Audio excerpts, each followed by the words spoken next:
இந்த வீடியோவில் கட்டுமான தொழிலாளர் நலவாரியத்தில் நீங்கள் உறுப்பினராக இருந்தீங்க அப்படின்னா உங்களுடைய பசங்க படிக்கிறதுக்கு 6ஆம் வகுப்பு முதல் 12ஆம் வகுப்பு வரை படிக்கிறாங்க அப்படின்னா அவங்களுக்கு நீங்கள் வருஷம் வருஷம் ஸ்காலர்ஷிப்புக்கு அப்ளை பண்ணலாம். உங்களுக்கு அந்த ஸ்கீம் மூலிமா உங்களுக்கு பைசா தருவாங்க.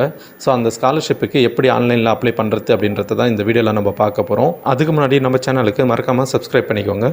நீங்கள் இந்த நலவாரியத்தில் தவறாமல் ரினியூவல் பண்ணிகிட்டே வந்திருக்கணும். அப்படி பண்ணியிருந்தால் தான் உங்களுக்கு இந்த ஸ்காலர்ஷிப்புக்கு நீங்கள் அப்ளை பண்ண முடியும். இப்போ நீங்கள் புதுசாக வாங்கியிருந்தாலும் நீங்கள் அப்ளை பண்ணலாம். இந்த வெப்சைட்டுக்கான லிங்க் நான் கீழே டிஸ்கிரிப்ஷனில் கொடுக்குறேன். இந்த லிங்க்கில் கிளிக் பண்ணி உள்ளே வந்துட்டீங்க அப்படின்னா உங்களுக்குன்னு ஒரு யூசர் ஐடி பாஸ்வேர்டு கொடுத்துருப்பாங்க. அப்படி கொடுக்கலனாலும் உங்களுடைய பதிவு நம்பரை யூசர் நேம்னு கொடுத்துற இடத்துல நீங்கள் டைப் பண்ணிக்கோங்க. உங்களுடைய பாஸ்வேர்டை பார்த்தீங்கன்னா டேட் ஆஃப் பர்த்னு கொடுத்து பார்த்தீங்கன்னா ஓகே ஆகும். உங்களுக்கு பாஸ்வேர்டு தெரியல அப்படின்னா இங்கே ஃபர்கட் பாஸ்வேர்டுன்னு இருக்கும். இதை கிளிக் பண்ணுங்கள்.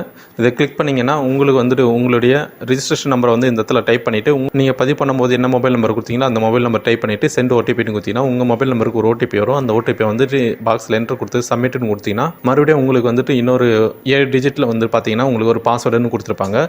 அந்த பாஸ்வேர்டை நீங்கள் இந்த இடத்துல மறுபடியும் லாகின்ல யூசர் நேம் பாஸ்வேர்டுன்னு கொடுத்து லாகின் கொடுங்க.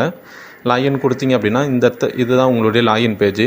இந்த பேஜில் இங்கே கிளைம்னு இருக்கும். இந்த கிளைம்ன்றதை செலக்ட் பண்ணுங்கள். செலக்ட் பண்ணிங்கன்னா இந்த இடத்துல இப்போ 6ஆவதுலேருந்து 9ஆவது வரைக்கும் படிக்கிறாங்க அப்படின்னா இந்த ஆப்ஷன் நீங்கள் கிளிக் பண்ணிக்கங்க. அடுத்து பார்த்தீங்கன்னா 10, 11, 12ஆவது படிக்கிறவங்களுக்கு பார்த்தீங்கன்னா இந்த ஆப்ஷன் நீங்கள் கிளிக் பண்ணணும். அதுவும் இல்லாமல் இது பார்த்தீங்கன்னா வெறும் கேர்ள்ஸுக்கு மட்டும்தான். இது பாய்ஸுக்கு இந்த ஸ்கீம் வராது. அதனால் கேர்ள்ஸ் படிக்கிறாங்க அப்படின்னா 10ஆவது, 11ஆவது, 12ஆவது படிக்கும்போது கேர்ள்ஸுக்கு நீங்கள் இந்த ஸ்கீமில் அப்ளை பண்ணிக்கலாம்.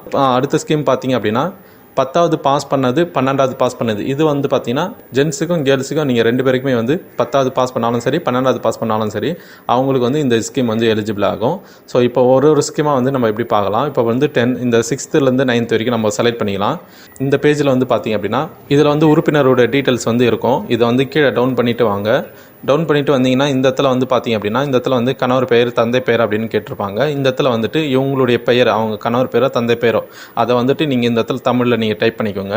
இந்த இடத்துல பேங்க் பார்த்தீங்கன்னா உங்களுடைய பதிவு அட்டையை ஒரிஜினல் அட்டை, அதாவது நீங்கள் பழைய அட்டை வச்சுருந்தீங்கன்னா அந்த பழைய அட்டையும் இப்போ புது அட்டை ரினியூவல் பண்ண கார்டு அது ரெண்டுத்தையும் ஒரே பிடிஎஃபாக நீங்கள் ஸ்கேன் பண்ணிக்கணும். 500 KB நீங்கள் ஸ்கேன் பண்ணிக்கலாம் பிடிஎஃப் ஃபைலாக.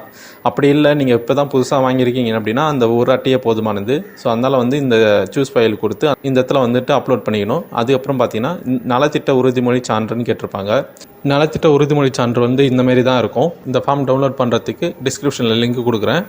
இது பார்த்தீங்க அப்படின்னா இதில் மேலே பார்த்தீங்கன்னா விண்ணப்பிக்கப்படும் கல்வி உதவித்தொகையின் பெயர் கேட்டிருப்பாங்க. அந்த இடத்துல இப்போ 6ஆவது படிக்கிறீங்க அப்படின்னா 6ஆம் வகுப்பு பயிலுவதற்கான கல்வி உதவித்தொகை அப்படின்ட்டு எழுதணும். அந்த மாதிரி எந்த வகுப்பு படிக்கிறாங்களோ அந்த வகுப்புன்னு போட்டுட்டு அது எழுதிக்கணும். அதுக்கப்புறமா பாஸ் பண்ணியிருக்காங்க அப்படின்னா 10ஆம் வகுப்பு தேர்ச்சி பெற்றதற்கான கல்வி உதவித்தொகை அப்படின்ட்டு எழுதிக்கோங்க. அதுக்கப்புறம் கீழே பார்த்தீங்கன்னா உறுப்பினராக பதிவு செய்துள்ள வாரியம் அப்படின்னு கேட்டிருப்பாங்க. உங்களுடைய பதிவு அட்டையில் பார்த்தீங்கன்னா அதில் தொழிலாளர் நலவாரியத்தின் பெயர் கொடுத்துருப்பாங்க. அதாவது கட்டுமானமா அமைப்பு சாரா தொழிலாளர் நலவாரியமா அப்படின்னு கொடுத்துருப்பாங்க. அதை பார்த்து நீங்கள் இந்த இடத்துல எழுதிக்கோங்க. அதுக்கடுத்து தான் பதிவுபெற்ற உறுப்பினரின் பெயர் கேட்டிருப்பாங்க. அந்த பதிவு அட்டையில் உங்களுடைய பெயர் இருக்கும். அதேமாரி பார்த்து எழுதிக்கோங்க. அடுத்ததாக தந்தை அல்லது கணவர் பெயரும் கேட்டிருப்பாங்க. அந்த இடத்துல எழுதிக்கோங்க. அதுக்கப்புறம் உங்களுடைய முகவரி அந்த பதிவு அட்டையிலே எல்லா டீட்டெயிலும் இருக்கும். நீங்கள் அதை பார்த்தே நீங்கள் எழுதிக்கலாம். உங்களுடைய பதிவு என்ன அந்த பதிவு டேட்டுன்னு கேட்டிருப்பாங்க. அதையும் பார்த்து எழுதிக்கோங்க. உங்களுடைய ரேஷன் கார்டு நம்பர் எழுதிக்கோங்க. 33ல் ஸ்டார்ட் ஆகும். அந்த நம்பர் எழுதிக்கோங்க. உங்களுடைய ஆதார் நம்பர், அதாவது பதிவு செய்த உறுப்பினருடைய ஆதார் நம்பரு. தொழிலின் தன்மை அப்படின்னா நீங்கள் கட்டுமானம் அப்படின்னா அதில் என்ன தொழிலின் தன்மை போட்டிருக்காங்களோ அதை நீங்கள் இந்த இடத்துல எழுதிக்கணும். அதுக்கடுத்து கல்வி உதவித்தொகை யாருக்காக கேட்கப்படுகிறது, அதாவது பையனா பொண்ணா அப்படின்னு கேட்டிருப்பாங்க. நீங்கள் பையனுக்கா பொண்ணுக்கா அப்படின்றத டிக் பண்ணிவிட்டு அவங்களுடைய பெயரை இந்த இடத்துல எழுதிக்கோங்க. அதுக்கடுத்தது இந்த இடத்துல பார்த்தீங்கன்னா 3 ஆப்ஷன் கேட்டிருப்பாங்க. தேர்ச்சி பெற்றது, பயிலும் வகுப்பு, பயிலும் படிப்புன்னு கேட்டிருப்பாங்க.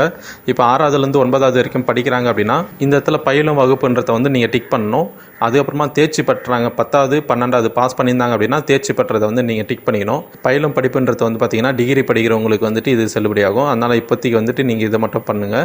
அவங்க எந்த வகுப்பு படிக்கிறாங்க அப்படின்றத எழுதணும். நீங்கள் இப்போ 8ஆம் வகுப்புனா 8ஆம் வகுப்பு அப்படின்ட்டு நீங்கள் எழுதிக்கணும். அதுக்கப்புறமா பதிவு பெற்ற உறுப்பினருடைய கையொப்பம் இந்த இடத்துல நீங்கள் போடணும். இந்த இடத்துல பார்த்தீங்கன்னா அந்த தொழிற்சங்க தலைவர்னு ஒருத்தர் இருப்பாங்க. அவங்க சீல் வச்சுருப்பாங்க. அவங்ககிட்ட தான் நீங்கள் சீல் வாங்கி நீங்கள் இதெல்லாம் அவங்களுடைய கையெழுத்தும் போட்டு நீங்கள் இதுமாரி தான் ஃபில் பண்ணி அனுப்பணும். இந்த இடத்துல இடம் அப்படின்னு கேட்டிருந்தாங்கன்னா உங்கள் ஊர் பேர் என்னைக்கு நீங்கள் அப்ளை பண்ணீங்களோ அந்த தேதி போட்டுட்டு அவங்க கண்டிப்பாக அந்த இடத்துல சீல் சைன் இருந்தால் மட்டும் தான் இது செல்லுபடி ஆகும். ஸோ இதெல்லாம் நீங்கள் வாங்கிட்டு இதெல்லாம் ஃபில் பண்ணிவிட்டு அந்த ஃபார்மை பார்த்தீங்கன்னா இந்த இடத்துல நல நலத்திட்ட உறுதிமொழி சான்று இருக்கும். அந்த ஃபார்ம் வந்து இதில் வந்து நீங்கள் அப்லோட் பண்ணிக்கணும். அதுக்கடுத்தது அவங்களுடைய பேங்க் டீட்டெயில் வந்து கரெக்டாக இருக்குதான்னு செக் பண்ணிவிட்டு இந்த இடத்துல வந்து பார்த்தீங்கன்னா உங்களுடைய பேங்க் புக்கை வந்துட்டு லாஸ்ட் பேஜ், அதாவது லாஸ்ட்டு ட்ரான்சாக்ஷன் வந்துட்டு இந்த வருஷத்தில் இந்த மாதத்தில் வந்து நீங்கள் பிரிண்ட் போட்டு அந்த லாஸ்ட் பேஜை வந்து இந்த இடத்துல அப்லோட் பண்ணணும். ஸோ அதுக்கப்புறம் வந்து கீழே வந்து பார்த்தீங்கன்னா இந்த இடத்துல வந்து யாருக்கு நீங்கள் ஸ்காலர்ஷிப் வாங்க போகிறீங்களோ அவங்களுடைய பெயருக்கு நேராக வந்துட்டு நீங்கள் இந்த இடத்துல வந்து செலக்ட்னு கொடுக்கணும். செலக்ட்னு கொடுத்தீங்க அப்படின்னா உங்கள் பையனோ உங்கள் பொண்ணு அவங்களுடைய டீட்டெயில் வந்து கீழே வந்து நீங்கள் இங்கே இந்த இடத்துல வந்துடும். எந்த கிளாஸ் அப்படி படிக்கிறாங்க அப்படின்றத வந்து நீங்கள் செலக்ட் பண்ணணும். இப்போ வந்து 10ஆவதுலேருந்து 12ஆவது வரைக்கும் வந்து படிக்கிறாங்க அப்படின்னா அது வந்து பெண் குழந்தைகளுக்கு மட்டும் அப்படின்ட்டு இந்த இடத்துல காட்டும். இப்போ அதே வந்து பார்த்தீங்கன்னா 6ஆம் வகுப்புலேருந்து 9ஆம் வகுப்பு அப்படின்னா இந்தமாரி வந்து உங்களுக்கு காட்டும். இப்போ 6ஆம் வகுப்பு அப்படின்ட்டு இதில் எந்த வகுப்பு வேணுமோ நீங்கள் அந்த வகுப்பை வந்து நீங்கள் செலக்ட் பண்ணிக்கணும். அந்த வகுப்பு செலக்ட் பண்ணதுமே பார்த்தீங்கன்னா எவ்வளோ அமௌண்ட்டை வந்து உங்களுக்கு கொடுப்பாங்க அப்படின்ட்டு இந்த இடத்துல வந்து உங்களுக்கு வந்துடும். அதுக்கடுத்து தான் வந்து பார்த்தீங்கன்னா 10ஆவது 12ஆவது வந்து தேர்ச்சி அப்படின்னா நீங்கள் வந்து இதில் வந்து 2 ஆப்ஷன் தான் இருக்கும். நீங்கள் அதில் வந்து ஏதாவது ஒரு ஆப்ஷன் 10ஆவது பாஸ் பண்ணியிருந்தாங்கன்னா அதை செலக்ட் பண்ணிக்கலாம்.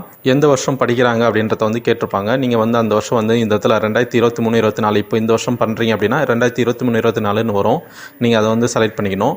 சப்போஸ் இது பாஸ் பண்ணியிருந்தாங்க அப்படின்னா 2021லேருந்து அது பாஸ் பண்ணியிருந்தாலே செல்லுபடி ஆகும். ஸோ 2021 22ன்னு வரும். இல்லை 22 23 கல்வியாண்டு போட்டிருப்பாங்க. நீங்கள் 10th +2 பாஸ் பண்ணதுக்கு அப்ளை பண்ணுறதா இருந்தால் அதில் வந்து 10ஆவது மார்க் ஷீட்லேயோ இல்லை 12ஆவது மார்க் ஷீட்லேயோ வந்துட்டு நீங்கள் எப்போ பாஸ் பண்ணீங்க அப்படின்றது அந்த வருஷம் இருக்கும். அந்த வருஷம் படி இதில் வந்து நீங்கள் செலக்ட் பண்ணிக்கோங்க. 2021 22 அப்படி இல்லைனா 22 23ன்னு இருக்கும்.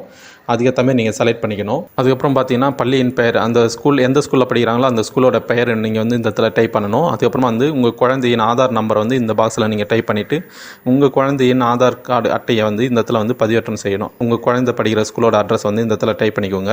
அதுக்கடுத்து தான் வந்துட்டு நீங்கள் எந்த கிளாஸ் படிக்கிறாங்களோ அந்த கிளாஸ் படிக்கிறதுக்கான ஸ்கூலில் HM கிட்ட வந்து போனஃபைடு வாங்கியிருப்பீங்க. அந்த போனஃபைடை வந்து இந்த இடத்துல வந்து கீழே லாஸ்ட்டாக வந்து அப்லோட் பண்ணிக்கணும். கேமரா வந்து ஃபஸ்ட்டு நீங்கள் ஆன் பண்ணி வச்சுக்கோங்க. வெப்கேம் ஆன் பண்ணி வச்சதுமே பார்த்தீங்கன்னா இந்த இடத்துல வந்து அவங்களுடைய ஃபோட்டோ வரும். அதுக்கப்புறமா பதிப்பற்ற உறுப்பினர் யாரோ அவங்களுடைய தொழிலாளியின் புகைப்படம் வந்துட்டு இந்த இடத்துல நீங்கள் இந்த இடத்துல வந்து ஃபோட்டோ எடுத்தீங்க அப்படின்னா இந்த இடத்துல வந்து டேக் ஃபோட்டோன்னு கொடுத்தீங்கன்னா இந்த ரைட் சைடில் வந்து அவங்க ஃபோட்டோ வந்து வந்துடும். இப்போ வந்து சப்மிட்டுன்னு கொடுத்துருங்க. சப்மிட்டுன்னு கொடுத்துட்டிங்கன்னா அவங்களோட டீட்டெயில் எல்லாமே வந்து இந்த இடத்துல வியூன்னு கொடுத்து செக் பண்ணிக்கோங்க. ஒரு டாக்குமெண்ட்டாக வந்து கரெக்டாக இருக்குதா அப்படின்ட்டு எல்லா டீட்டெயில்ஸும் ஒரு முறை செக் பண்ணிக்கோங்க. எல்லா டீட்டெயில்ஸும் கரெக்டாக இருக்குதான்ட்டு குழந்தையோட ஆதார் கார்டு அவங்களுடைய நம்பர் எல்லாமே கரெக்டாக இருக்குதான்னு செக் பண்ணிவிட்டு கீழே வந்து பார்த்தீங்கன்னா உறுதிமொழின்னு கேட்டிருப்பாங்க. அந்த இடத்துல ஒரு செக் பாக்ஸ் இருக்கும். அந்த செக் பாக்ஸை வந்து நீங்கள் டிக் பண்ணிவிட்டு சப்மிட்டுன்னு கொடுங்க. சப்மிட்டுன்னு கொடுத்தீங்கன்னா உங்களுடைய கிளைம் வந்து ஓகே ஆகிடுச்சு. உங்களுடைய கிளைம் அப்ளிகேஷன் நம்பர் வந்து இந்த மாதிரி தான் கொடுத்துருப்பாங்க. TNUWன்னு போட்டு இந்த அப்ளிகேஷன் நம்பரை வந்து நீங்கள் சேவ் பண்ணி வச்சுக்கோங்க. இதை வந்து பார்த்தீங்கன்னா இப்போ வந்து ஸ்டேட்டஸ் பார்க்கணும் அப்படின்னா இதை வந்து காப்பி பண்ணிக்கோங்க. காப்பி பண்ணிவிட்டு இப்போ வந்து நீங்கள் ஹோம் பேஜில் விண்ணப்பத்தின் நிலைன்னு அப்படின்ட்டு இருக்கும். இந்த ஆப்ஷன் வந்து கிளிக் பண்ணிங்க அப்படின்னா அப்ளிகேஷன் நம்பரை வந்து இந்த இடத்துல டைப் பண்ணிவிட்டு கீழே வந்து உங்களுடைய மொபைல் நம்பர் கொடுத்து சர்ச் அப்படின்னு கொடுங்க. ஸோ நீங்கள் இப்போ அப்ளை பண்ணியிருக்கிறதுனால வந்து கிளைம் சப்மிட்டட் அப்படின்னு வந்திருக்கும். இது வந்து பார்த்தீங்கன்னா 1 மாதம் வரைக்கும் டைம் எடுக்கும். சிலது வந்து கொஞ்சம் லேட் ஆகும். ஆனால் அப்படியே இருந்தாலும் உங்களுக்கு அப்ரூவ்டுன்னு வர வரைக்கும் நீங்கள் ஸ்டேட்டஸ் வந்து செக் பண்ணிகிட்டே இருங்க. சப்போஸ் அப்ரூவ்டுன்னு வந்துருச்சு அப்படின்னாலும் உங்களுக்கு வந்து பைசா உடனே வராது. அப்ரூவ்டுன்னு வந்ததுலேருந்து 1 மாதம் இல்லை 2 மாதம் ஆகும் உங்களுக்கு பேங்க்கில் க்ரியேட் ஆகிறதுக்கு. அதனால் வந்துட்டு நீங்கள் வெயிட் பண்ணி, ஆனால் அப்ரூவ்டுன்னு வந்துட்டாலே உங்களுக்கு வந்து கன்ஃபார்ம் அமௌண்ட் வந்துடும். ஸோ இந்தமாரி தான் வந்துட்டு ஒரு ஸ்டாண்டர்டுக்கும் நீங்கள் அப்ளை பண்ணணும். இந்த கல்வியாண்டில் பார்த்தீங்கன்னா இப்போ 2023 ஜூலை மாதத்துலேருந்து 2024 மார்ச் மாதம் வரைக்கும் நீங்கள் வந்து நீங்கள் வேணாலும் அப்ளை பண்ணிக்கலாம். அதனால் வந்து உங்களுக்கு 1 வருஷம் டைம் இருக்குது. நீங்கள் எப்போ வேணாலும் அப்ளை பண்ணலாம். நீங்கள் போனஃபைடு ஸ்கூல்லேருந்து போனஃபைடு வாங்கி வந்து இந்தமாரி வந்து நீங்கள் அப்ளை பண்ணிக்கோங்க. உங்களுக்கு வந்து கன்ஃபார்மாக வந்துட்டு இந்த இதுலேருந்து உதவித்தொகை உங்களுக்கு கிடைக்கும். மிஸ் பண்ணிடாதீங்க. ஸோ இது வந்து பார்த்தீங்கன்னா ஒரு குடும்பத்தில் 2 பேருக்கு நீங்கள் அப்ளை பண்ணலாம். ஒரே வீட்டில் வந்துட்டு 2 பசங்க இருக்காங்க அப்படின்னா 2 பேருக்கு வந்து நீங்கள் அப்ளை பண்ணிக்கலாம்.